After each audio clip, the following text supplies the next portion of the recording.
a mí lo que más me impresionó de las confesiones no fue solamente los 250 confesionarios que habían, sino la relación que se llevaba ahí adentro.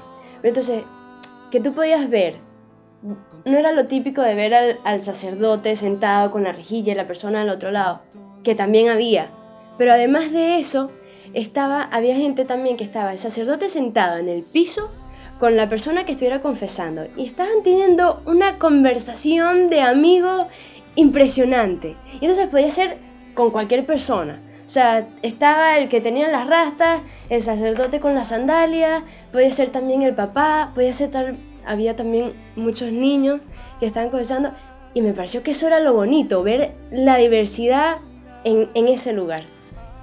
Llamaba mucho la atención y podía parecer como algo extraordinario, pero yo creo que es un sacramento muy natural y que todos hacemos un montón de cosas mal y necesitamos que nos perdonen una y otra vez, y no solo cuando hacemos grandes barbaridades. Cuando llegamos a Madrid, mis amigos y yo el primer día decidimos ir al Santiago Bernabéu porque todos éramos del Barça y nunca habíamos estado ahí, y cuando llegamos vimos que había confesionarios y decidimos que era una muy buena forma de preparar la JMJ, confesarte el primer día, además en el Santiago Bernabéu, donde la entrada era gratis. Ha sido una oportunidad increíble para redescubrir el sacramento de la penitencia, que yo creo que es un tesoro que tenía la Iglesia, que a veces estaba como un poco underground, ¿no? Es decir, tú no ibas hablando ahí con tus amigos de la confesión, me he confesado, no sé.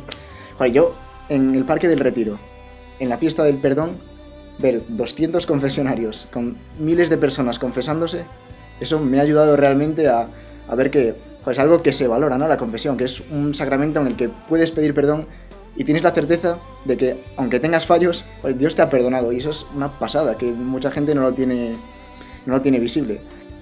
Una cosa que a mí me impactó muchísimo cuando estuve trabajando de voluntario en el Parque del Retiro con las confesiones fue una chica polaca que vino, que sabía muy poquito castellano y venía a confesarse con un sacerdote que hablase polaco.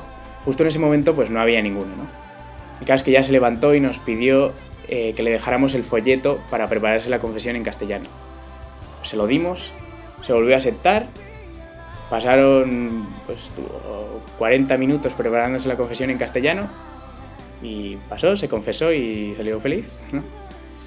Y pues yo ahí entendí una persona de lo que es valorar la confesión, ¿no? A la gente lo que más le cuesta no es el ir a pedir perdón por sus faltas, sino el cambiar de vida, ¿no? El decir, joder, no lo estoy haciendo del todo bien, pues vamos a cambiar de vida y vamos a hacerlo ahora bien.